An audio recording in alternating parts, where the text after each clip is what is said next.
And welcome again to our new webinar, Doing PR in series. My name is Eva McLean and I shall be chairing this webinar, which is on doing PR in India. This ties in really well with our two visits which the CIPR is making later this month in India, which I think we're all very excited about. Our webinars are organised by CIPR International, in which international members belong automatically, in fact. And here we extend a very warm welcome to all PR professionals across the globe. Our aim is to facilitate understanding of different cultural differences, to build relationships with other countries and benchmark, share and learn from inspired practice all over the world. I'm certain that we'll be able to do that today extremely well, as we're really lucky in having two very senior and very experienced practitioners to shine a spotlight on India. One of our panelists today is Anjali Patil. So hello to Anjali. Anjali is Head of Brand Communications and CSR at Paribas, BNP Paribas India, which she joined in 2010. She has over 25 years experience and specializes in communications for financial services. Before joining BNP Paribas, she was Head of Corporate Communications at Fidelity India and has also held similar positions with Morgan Stanley in India and in Singapore. She also worked with Ogilvy PR, where she was Senior Partner responsible for the corporate and financial practice. I'm delighted to say that Anjali is a CIPR member and accredited practitioner of the CIPR. Our other panelist today is Deepshika Dharmaraj, who is Chief Marketing and Growth Officer of Genesis Burson Marsteller. Genesis Burson Marsteller actually won the Platinum Sabre Award Southeast Asia for Best in Show 2017 for their campaign Back to Work, Medela. Deepshika's role encompasses growth of clients and partnerships, along with developing new services to deliver on the company's promise of integrated communications for global and Indian brands. She has a deep and keen understanding of India's dynamic and rapidly expanding public relations industry. And leveraging this experience and insight, she has excelled in crisis response and counseled clients across a variety of industries and brands. Based in Mumbai, Deepshika began her career with Genesis Burson Marsteller in client servicing. Her experience includes 12 years as market leader for the Western region and 4 years as Chief Talent Officer for the firm. So, Deepshika, would you like to start us off? We're very much looking forward to your presentation. Okay, yes, thank you so much, Eva. It's a pleasure to be here today. So if you just give me a second, I'm going to share my screen with you.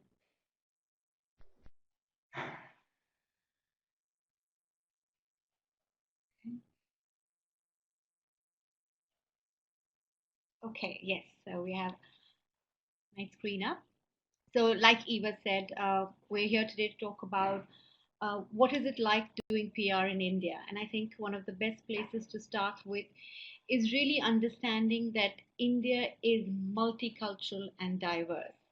We have, believe it or not, 461 languages in this one country, and we are fragmented across states and union territories.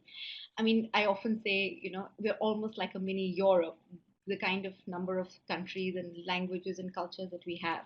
So when you're coming to India, you need to keep that very much in mind, that you're talking to a very diverse set of audiences. And even in today's digital age, print continues to grow for us in India. And I think, we often have this debate of, is print going to die? Not in India. Print continues to grow and boom, and I'll show you some of the numbers and figures which talk about that.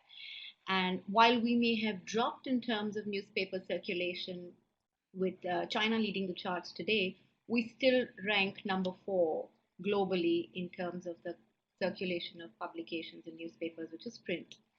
So just to give you a snapshot, we have over 110,000 publications registered in the country. So you can imagine the number that is out there talking to the 1.3 billion population. And of these, 33,000 are only in one language, which is Hindi, which is the dominant language in India, as you may be aware, and 1,400 are in English, and the rest are all in regional languages. So that's almost a 70+% of print publications in the regional languages across the country. Television for us actually has been pretty big, and understandably so. We're a nation who loves our entertainment and loves our news. So we have a very highly penetrated Indian television market, and we have over 832 channels in the country today, of which it's about a 50-50 mix between news and non-news. So news is extremely dominant, and we have exciting news channels. The most recent one, which was launched, is actually the Republic channel. Some of you may have also heard of. So we are not only having existing channels, but there are new ones consistently being launched. Radio, in terms of PR, hasn't really seen that kind of growth, because radio is still a controlled business in terms of they are not allowed to have a news element. So it's essentially around entertainment still. But yes, radio reaches out to the majority of the masses, and especially when you're looking at the rural urban divide, then radio is the way to go to rural India. And finally, of course, nothing is complete today without digital. So we are a very heavily digitized country already. And like, we often talk about, we've actually jumped generations of digital already. And if you look at the penetration, we're already at 432 million subscribers. And this is because of smartphone usage and the way the telecom industry has grown in the country over the last 10 years. That's really taken us on a high curve of digital growth in the country. When you go further from here and say, okay, who are the kind of big media houses? So we in India have our own homegrown Indian very large conglomerates. So whether it's Network 18 or the Zee Group or the UTV or Reliance, there's a whole lot of strong conglomerates here. And of course, one of the most dominant ones is what is called the Bennett and Coleman Group. And each of these are across multiple mediums, and they have got channels across. The international media houses are also very strong and large in India. Star TV is one of the largest networks over here. We also have Disney, Viacom, Sony. So pretty much everybody in the media business is available and present in India and doing pretty well. So taking a bit of a deep dive into print media, like I was saying, print media continues to grow at a rate of 8%. And this is because on the back of advertisers still use print media hugely for talking to their consumers. And Hindi and regional languages are the ones where there is the maximum growth of readership. And having said that, print media is today also adding on a lot of digital media to support them. So there is a coming together of digital and print, which is a very interesting story that's happening here. And we have traditional publications which are going into the digital format also.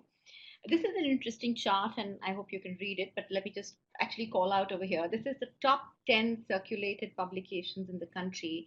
And if you look at it, there's only one English paper in this. All the rest of the 9 are actually regional language papers. So that itself tells you that it is the masses, it is the people who are talking in regional language, which is where is the growth of any public relations campaign. And therefore also any company which is coming into India, their market is not just the English speaking metro audiences, but it is really the language regional tier 2, tier 3 cities, which are going to give them their next level of growth. A quick deep dive into television media. So like I said, it's a pretty large booming market and continues to grow at a rate of 15% and even faster therefore than the print media. And here again, Hindi news channels are 8 times that reach of an English news channel. So again, language becomes a very strong element of any PR campaign that you're going to be looking at doing in India. The FMCG companies are the largest spenders on television and advertising, and they take the lion's share on that media. Looking at web and looking at digital, so here are some interesting figures that we actually got off from one of the, there's FICCI is an association which publishes the entertainment and media numbers every year. They're talking about a jump of to 730 million by 2020. So in just the next 3 years, we are pretty much going to double our internet population. And these internet users on smartphones are actually going to be in non-metro and rural India. So that's where your big dominant communication base is going to be. Currently, men still dominate the internet user base with 70% of them, 70 almost, it's a 70-30 split between men and women, but I'm sure it's going to change. Women are definitely getting on more into the digital space, and I think it's a lot to do with social media, which is going to lend much more women audiences. Just doing a quick snapshot in terms of if you look at the 1.3 billion population and the penetration of internet usage and active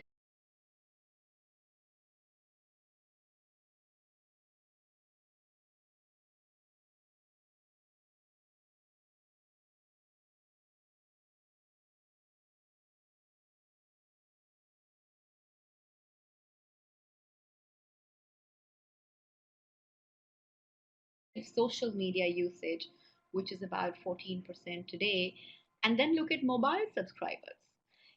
Almost 80% of the country has mobile phones with them. And they are the ones who are actually going to be driving the new internet age of media consumption in our country going forward. And here you can see that when you look at the annual digital growth, where overall internet usage is growing at 23%, but if you look at social media usage, it's a whopping 40%.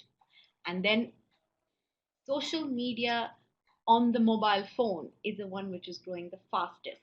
So people are accessing social media not on their desktops, but actually on the move on their phones. And this is an important one for communicators to know and understand of how do you communicate with your audiences who are on the move through social on the mobile space. Which brings us to the question of, okay, so all this buzz on social communities, what's really happening there? So as you can see, it is YouTube and Facebook. Exciting, visually rich content is what the consumers want.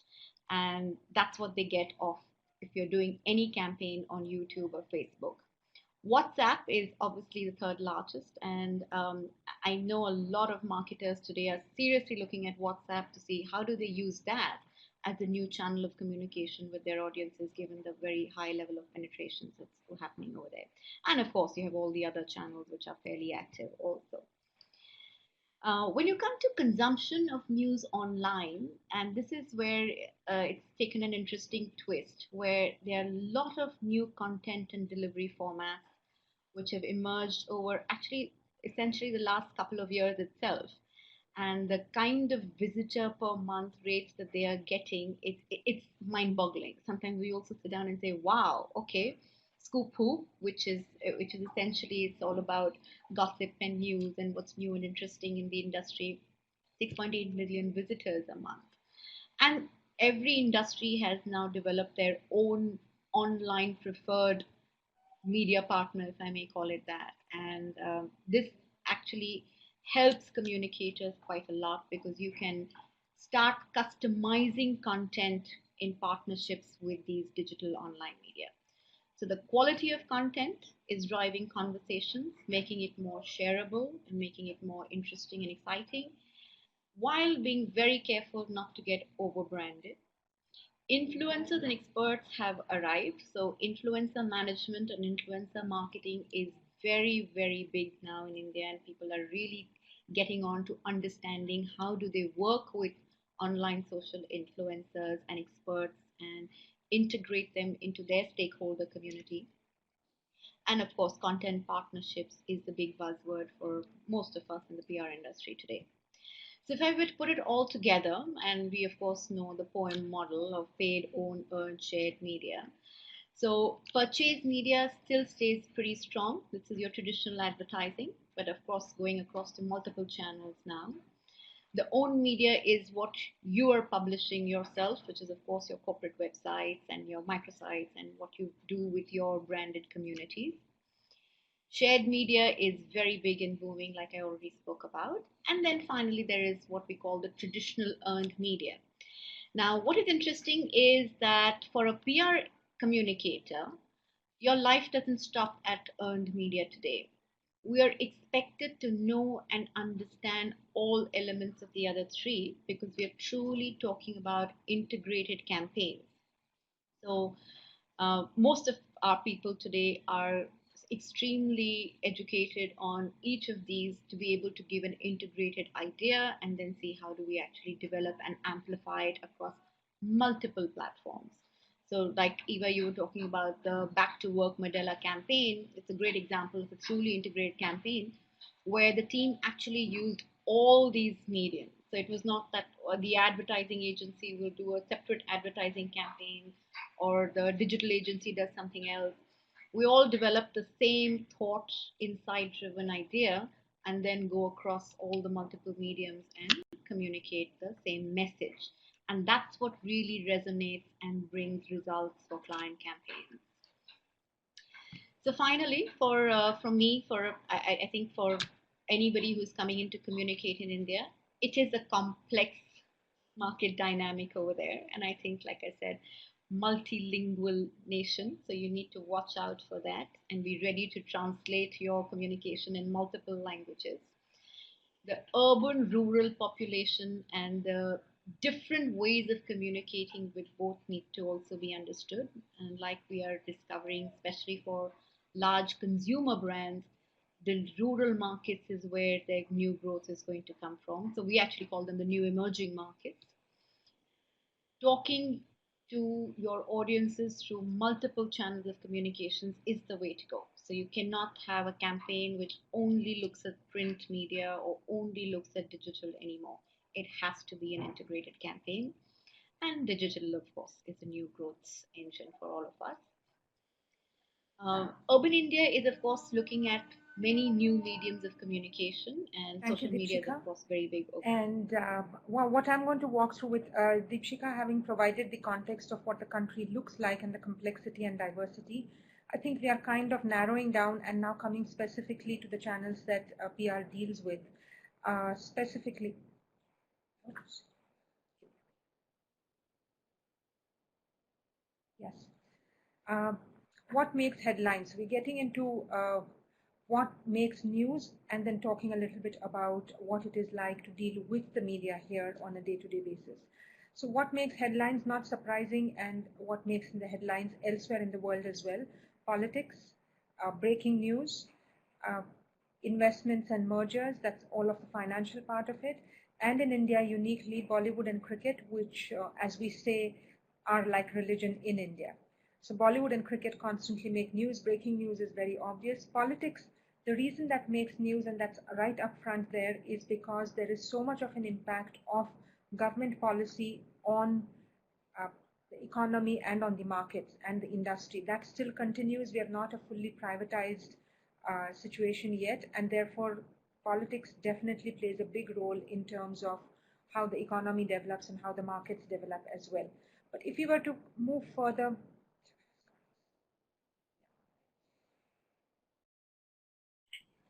what really makes stories, or what makes is issues and crisis, of course, that we've seen in the past. And I'm not necessarily going to run through what we can see there, but these are the big headline ones: issues and crisis, big money, earnings and statistics, annual stories, hot trends, controversies. But if I can go into a bit more specifics about this, really, what makes news in India? The stories that I have seen over the last few years is the one big one is a commitment to India.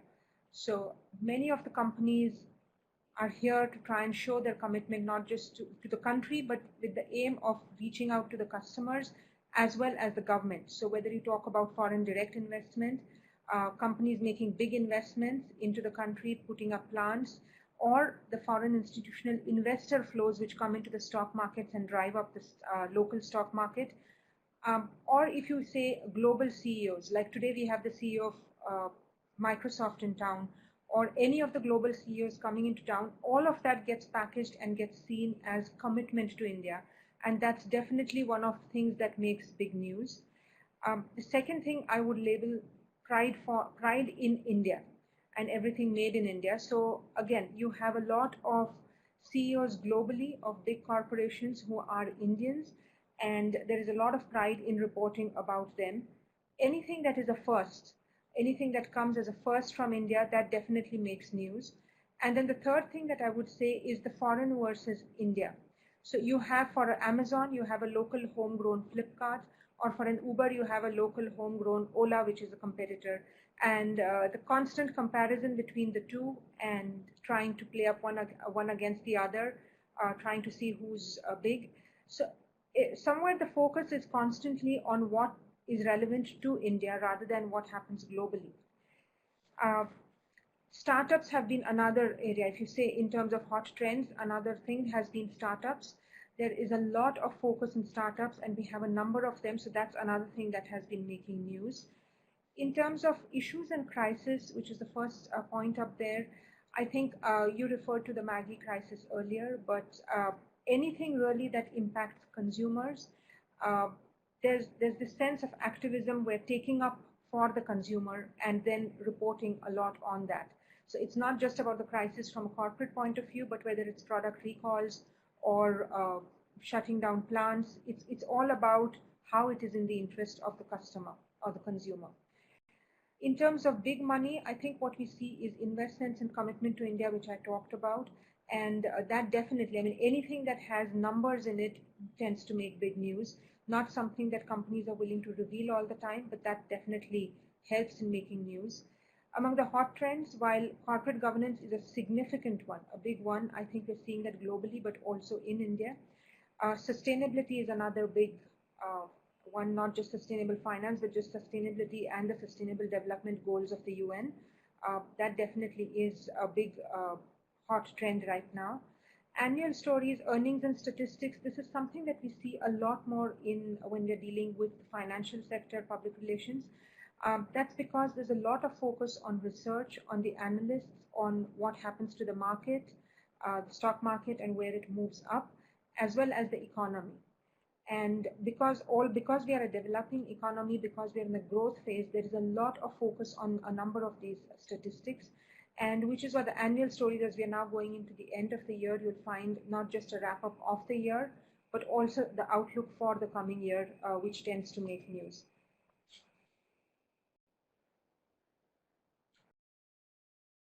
I do have the print copy with me. So stories that are really hard to sell are the ones that are routine, I would say. So for example, when a few years ago, if you had a new product launch and you had an event around it, you could get some kind of coverage. But today that is virtually impossible without mentions of celebrities or having a celebrity attend the event or endorse the product. The same goes for anything to do with CSR, because the media is beginning to see that unless there is genuine spending, unless there's a genuine commitment, if it is just how do you say, a cause-related marketing, then this kind of see through it, and they would like to have a celebrity there for it to be able to make news. Similarly, new hire announcements, which is if you have, there was a time when I think when we began working in public relations where you could put out appointment releases and you could get coverage, but that no longer is the case. You have to have a CEO level appointment, and that too of a significant company, for the press release to get covered. More often than not, it is they will wait and they will say, well, let's just do the first interview with the CEO, and that's what would probably get you coverage. And lastly, reports. There used to be a time when a lot of reports in terms of not just a financial, but even otherwise, you could put together a study or you could put together a survey and put that out. But today, I think what we need is definite credentials, definitely a strong academic body that supports that survey, and only then would it get some kind of coverage. You cannot really put it out there. We also find that if there are global surveys that have been done and they're simply being released in India, you would not get much coverage there. You definitely need to have some element of the India angle. At the end of the day, in India, for a number of reasons, the media tends to prefer to write about India. And so anything global that's coming here would need to have an India angle. Dipshika, sir, can I request you for the next slide?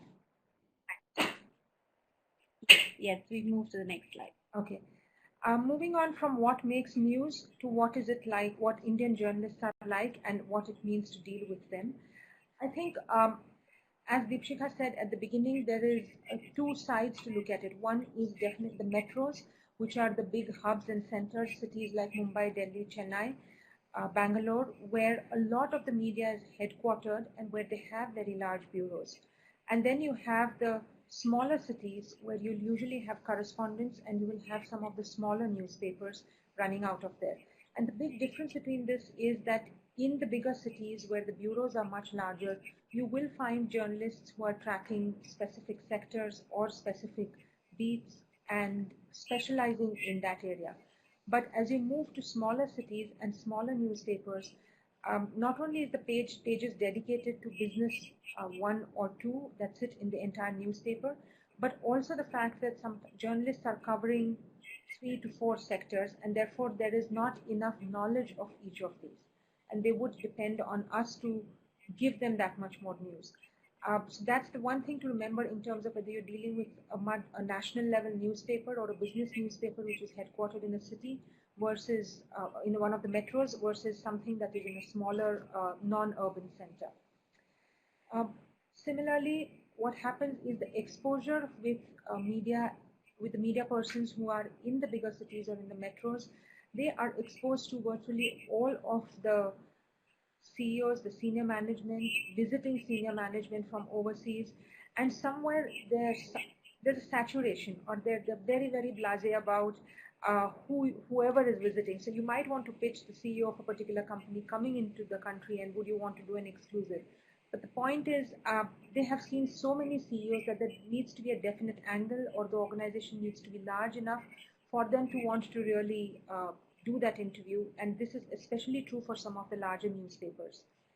Whereas if the same spokesperson, same global CEO went to a smaller city where probably they have a plant, and where the journalists are not so exposed, the size of the coverage that you'd get or the depth of the coverage you'd get would be far more. So that's just something to remember. What we also find is that while journalists are increasingly getting with the special, I mean, like I said, in the cities there is a lot more specialization, but where there isn't, or there is a new trend, there are even senior journalists who will come to you and say, do you have an overseas spokesperson or an expert who can talk to us about a particular topic? For example, blockchain or Bitcoin right now in the financial world is big. And in India, we simply don't have enough experts. So we often get requests saying, is there somebody who can just get onto a call and explain that to me? It doesn't happen that frequently, but as the world gets more and more integrated and the impact of some of these concepts in India continues to be felt, I think journalists are somewhere making that request to talk to experts. And these are really information sharing or educational. I hesitate to use the word educational, but really they want to step up there and say, I want to learn more about this. I know there isn't enough in India, and could you help us with that? So that happens, not very much, but on some of the cutting edge topics, it definitely does happen. And I think how it impacts us is, I think you have to be careful, because as Deepshika said earlier, when a marketer or when a corporate comes into India, you're not marketing just in the metros, which is what you'd see normally, which is Mumbai or Delhi, but also going into the tier 2 and tier 3 cities, where it's not just the consumer who is different, but also the media and the stakeholders that we deal with, and their approach in terms of both the socio-cultural approach they bring, the level of knowledge that they would bring, the level of specialization that they would bring. Deepshika, can I have the next slide, please? Yes, we are on challenges like. In terms of challenges, just picking up from where we were on the previous slide, which is the lack of beat-specific journalists, I think I would say that this is more likely in the non-financial media. In the financial media, we find that there is a lot of specialization. In fact, sometimes if we are dealing with, when I worked in the agency and we were dealing with, say, an insurance client or a mutual fund client and a banking client, you would actually have in the business newspapers different journalists tracking each of these beats and specializing just in that. But again, you move away from non-finance, and there are very few who would actually specialize in tracking a sector. So they're covering multiple sectors, and I think somewhere it is an opportunity for public relations professionals to step in and handhold them through that process. But again, like I said, this is not for the larger newspapers where you do have specialist journalists. Fake news continues to be a challenge. It's a global phenomenon. It's not just unique to India. But I think dealing with it is with the introduction of Twitter and with just content in everybody's hands, an opinion in everybody's hands through WhatsApp, as Deepshika said, just how widespread it is.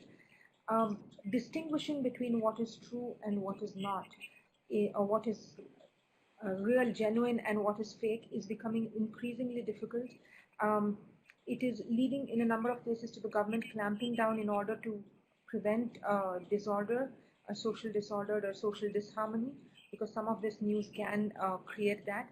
And for brands, I think the implication is really it's the consumer not being able to understand whether this is genuinely the case or simply fake news floating around. So just being careful about that and paying a lot more attention in terms of tracking it and addressing it.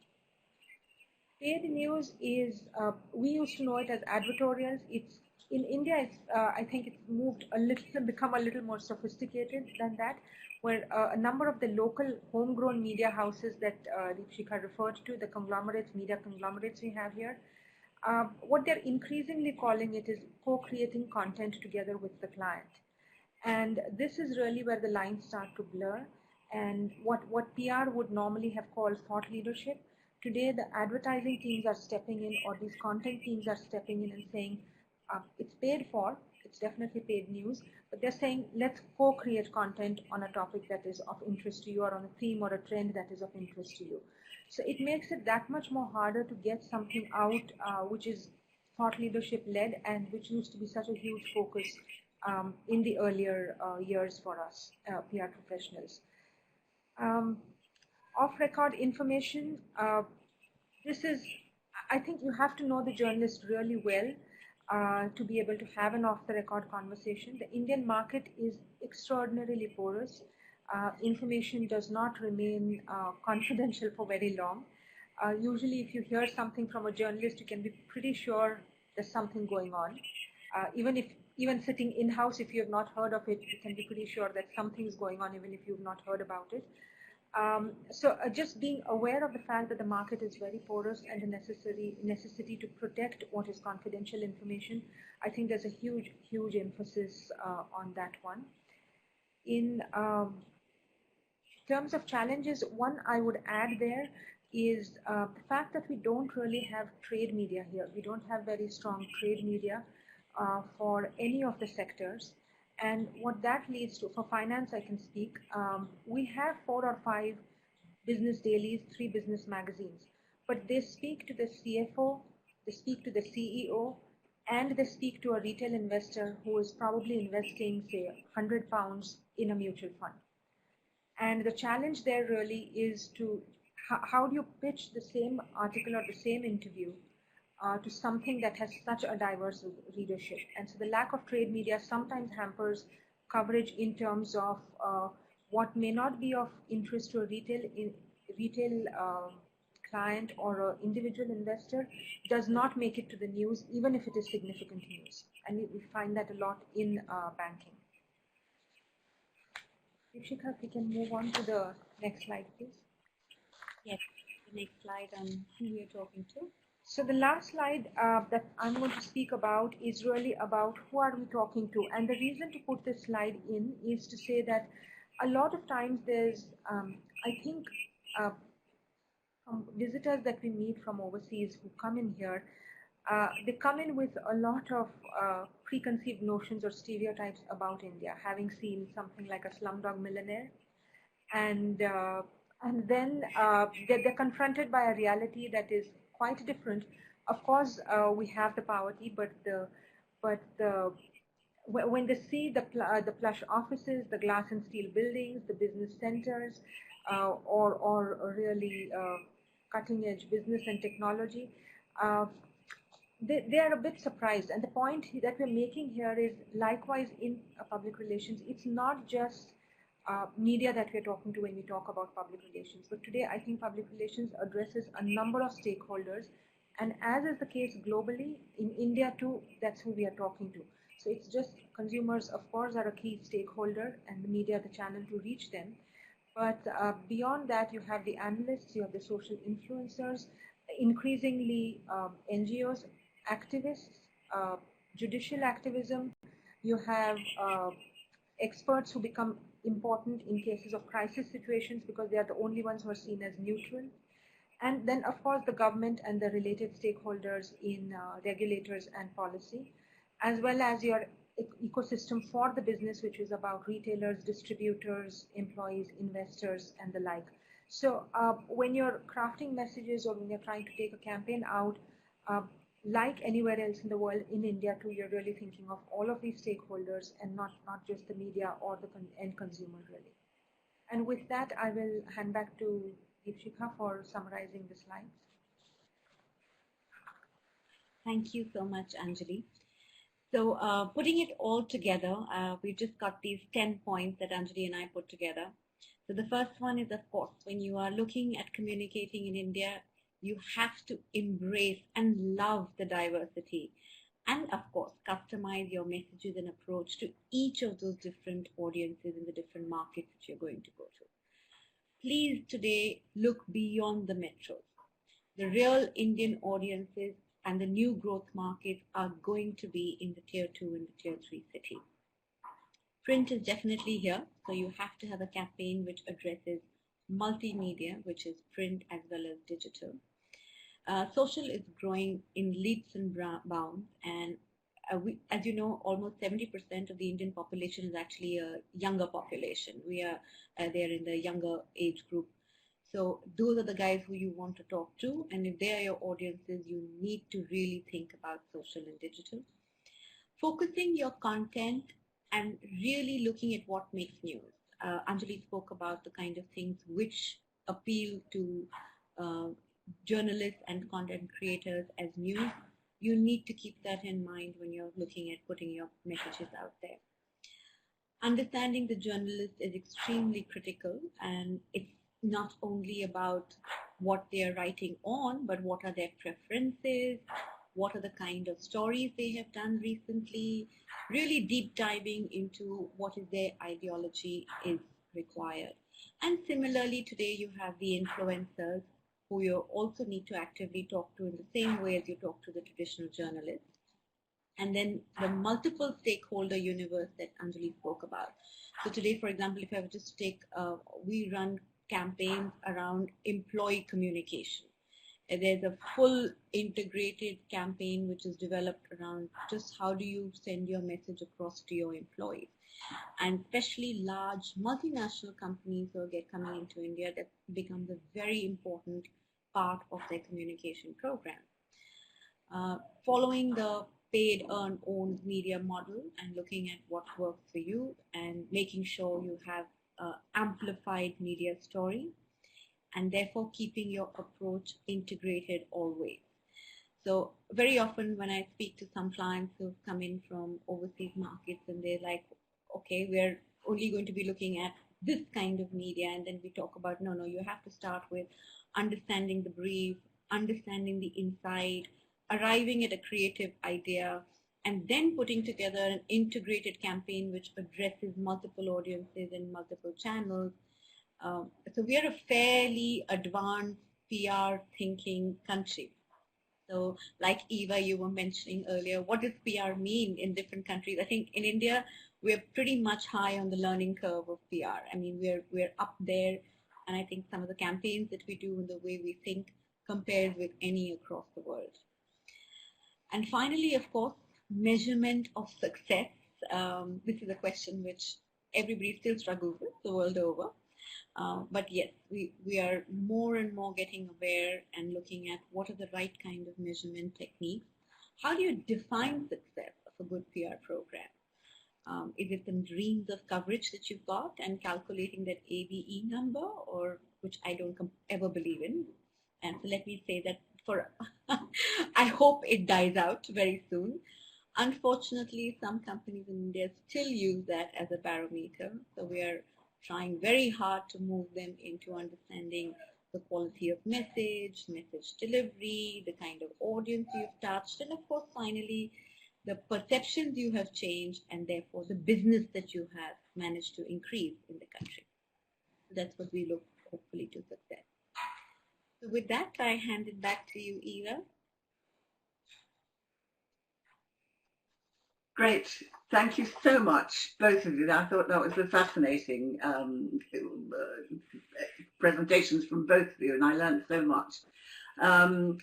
And you're right, actually, Deepshika. I was going to ask you, what does PR mean in India? Does it just mean doing events or serving drinks, or is it the managing of reputations? But I'm not even going to bother asking that, because clearly both of you approach it with a very mature point of view as to what PR really means. I wonder whether employers and clients are always quite as sophisticated as you two in their approach, or do they still sometimes think, well, we'll get them to do that little event for us, or do you feel that most have moved past that now?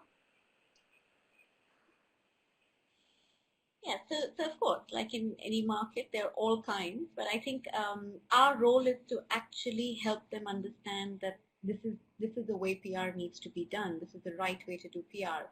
And I have to admit, sometimes it's just their lack of understanding. So when you spend the time with them and show them the kind of work we are doing and share with them the case studies of successes that have happened over the past few years, they're very open and very receptive to saying, oh, okay, so we are going to look at India in a very different way, and willing to put the right kind of budgets behind it. Because at the end of the day, Eva, it all comes down to what are the budgets that you're going to put on a PR program. So they may have a very large chunk of budget sitting in advertising, and they have given a minuscule 1 or 2% on public relations. So today we are forcing them to rethink that sort of budget allocation. And a lot of them are actually going down to even today looking at a 70-30 kind of split and saying, okay, if you're looking at PR and you're looking at the integrated PR, we need to be putting in. Good. Well, that's all manna to my ears. Certainly very, very good to hear. You mentioned, Deepshika, that there were, I knew that India is incredibly culturally diverse, of course, but I had no idea that there were 461 different languages, I think you mentioned. I'm staggered by that. And as you said, it's like it's more than a mini Europe. We don't even have that many, I don't think, here. And I'm really interested. Yes, I'm really interested whether, first of all, you, Deepshika, and then Anjali, if you can expand on it a bit. Just explain some of the cultural differences within the country, and what, if you're putting together a campaign, what do you have to be sensitive to, if you like? Okay, so I'll share with you an example of a company which is a tea manufacturing business. And so in India, if you look at the north of the country, they are a tea drinking community, and so obviously market share is going to be very high in the north. The south of India is a coffee drinking community traditionally. So if you're a tea manufacturing company, you have to look at, okay, how do I strengthen my market share and base in the tea drinking space? And that's a very different kind of communication. And how do I now get into the coffee drinking community and get market share and grab their mind space? So I have to think very differently. So I mean, just then you look at even eating habits. And if you're a food manufacturing company, you need to start looking at what are the different kinds of eating habits. There are some parts of the country which are very strong on wheat-based products, whereas some are very strong on rice-based products. So you have to keep looking at the same product. How would you change your communication to appeal to a different set of audiences? And that's what really talking to experts, and then you understand what will work in which market and how do you manage. Fascinating. Anjali, can you expand on that anymore, do you think?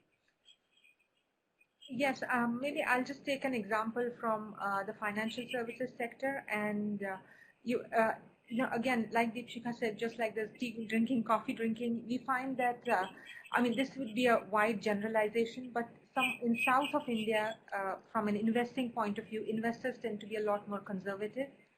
And therefore, for example, it's much easier to sell them mutual funds. But if you were to try and get them to invest in stocks, then you would have to pitch it very differently. Likewise, there's the state of Gujarat where they are known to be very fond of the stock market, and it's much easier for them to invest in equities directly. But if you were to try and sell them mutual funds, then you would have to really tailor the message very differently. So it's not to stereotype, but there are these pockets of India which are, like I said, like Deepshika said, it's just such a vast country.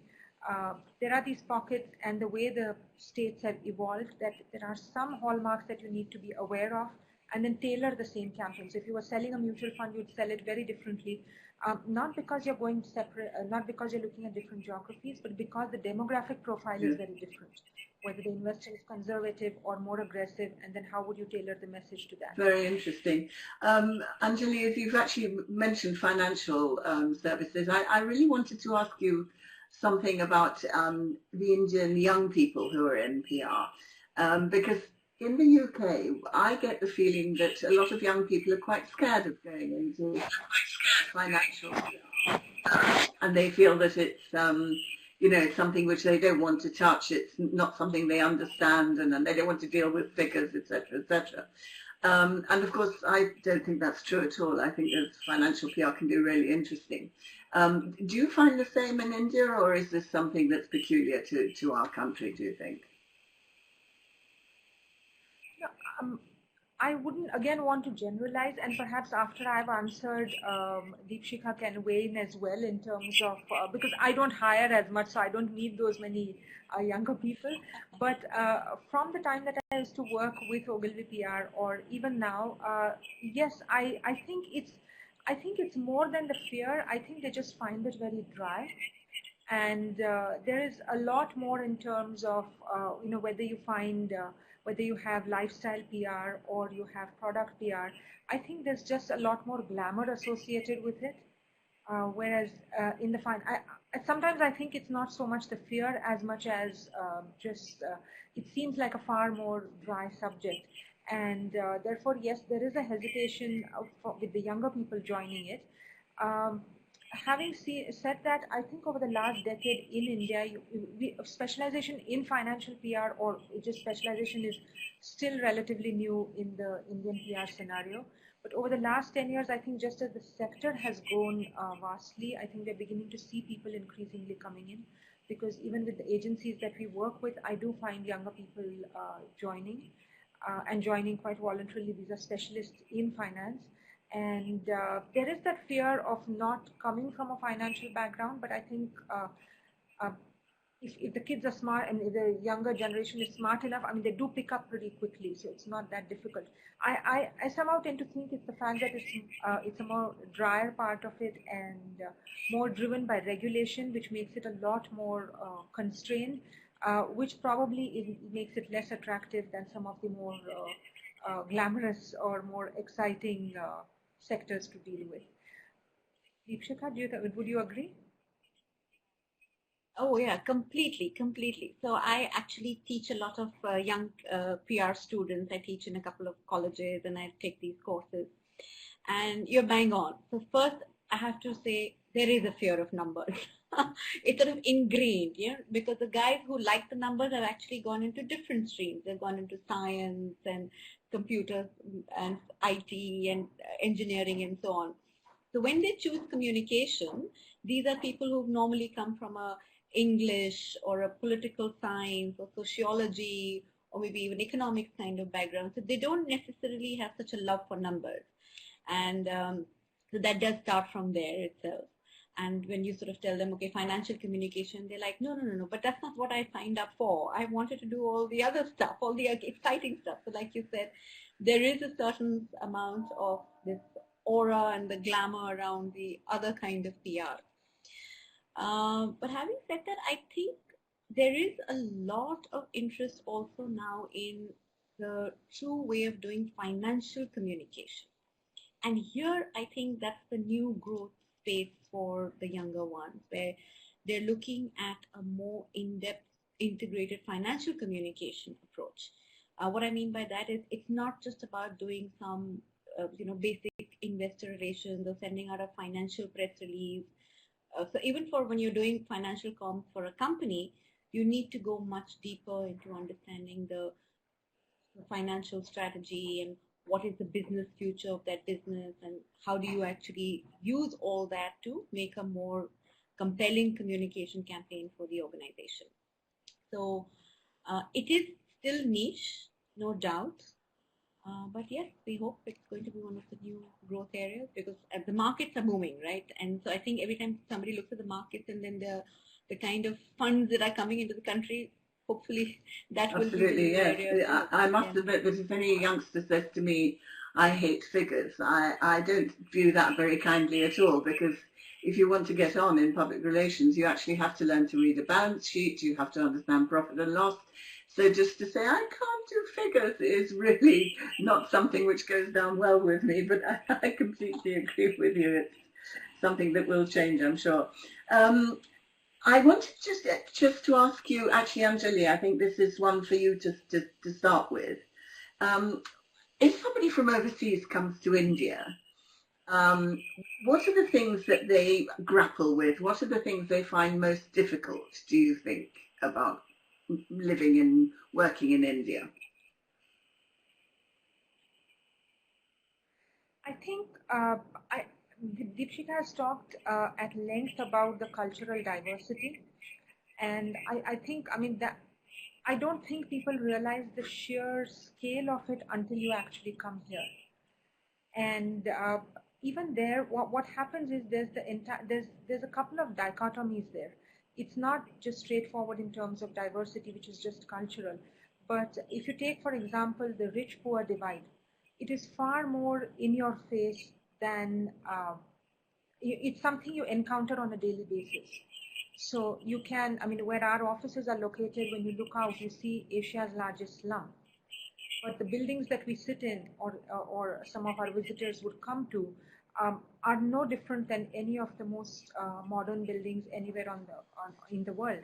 And just trying to understand that rich-poor divide, or the urban-rural one, which I think, again, we've talked about a bit, which the rural India is very, very, very different than urban India. Urban India is far more in harmony with what's going on in the world.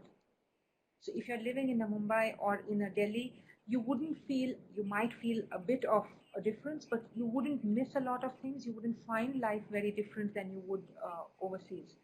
But if you move out 200 to 300 kilometers outside of these cities, it's a very, very different situation. And I think just, again, that's not something that a lot of people realize, because these metro cities are just about 8 cities that we are talking about in all of the country. The other one I think people find a lot difficult to grapple with is the dichotomy between traditional and modern. And while there's a lot of modernity, again, I'm referring now just to the metro cities that we work in, there's a lot of modernity. You find a lot of women working. And at the same time, you will find there's a strong element of the traditional that cuts across classes, which is really being true more to being Indian than anything else. But it's not, and the way that people balance it, so I think that's the other thing that they grapple with. And it's India, when you're outside and you read about the news reports, you see India as this one usually called the elephant in face of the big elephant or the mammoth elephant.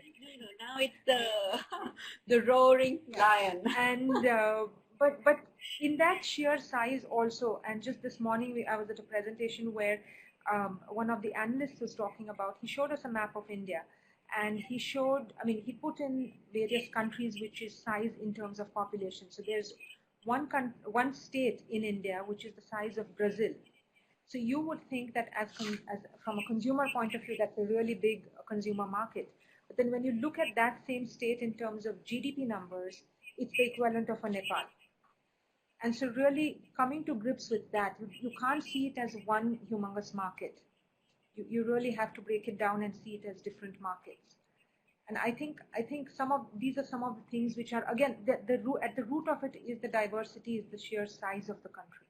Okay, I'm actually going to ask a different question. We're very, very short of time, unfortunately, now. I've just realized that. And I have a burning question I really want to ask you.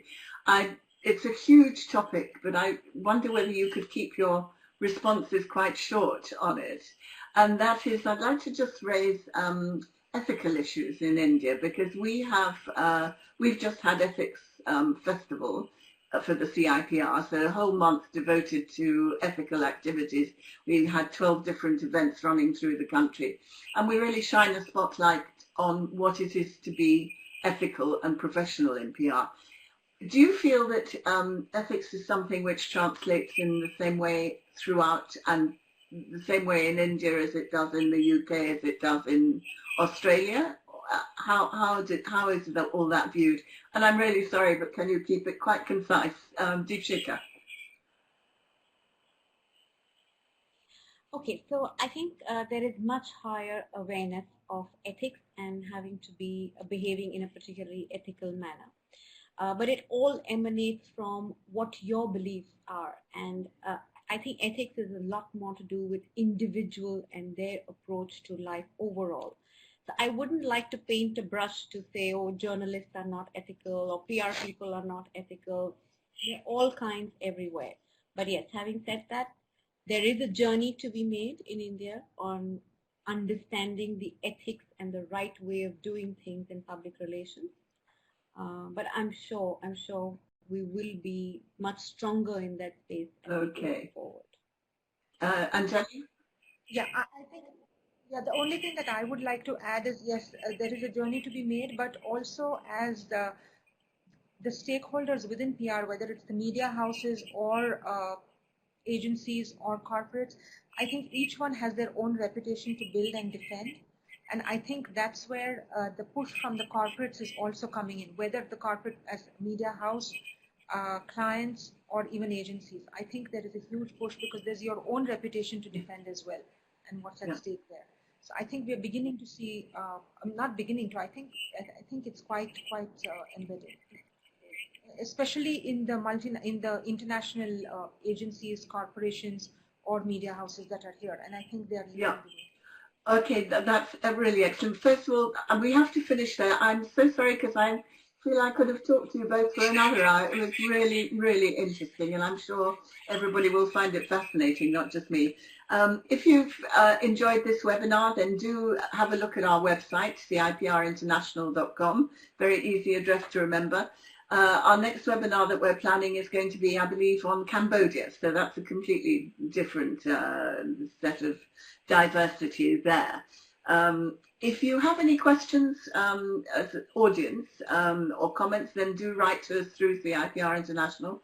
We'd love to hear from you. And if you want to join, then have a look at the CIPR website. So thank you so much. Thank you very much, Deepshika. Thank you also, Anjali. Really fascinating. So thank you. Until the next time. Thank you.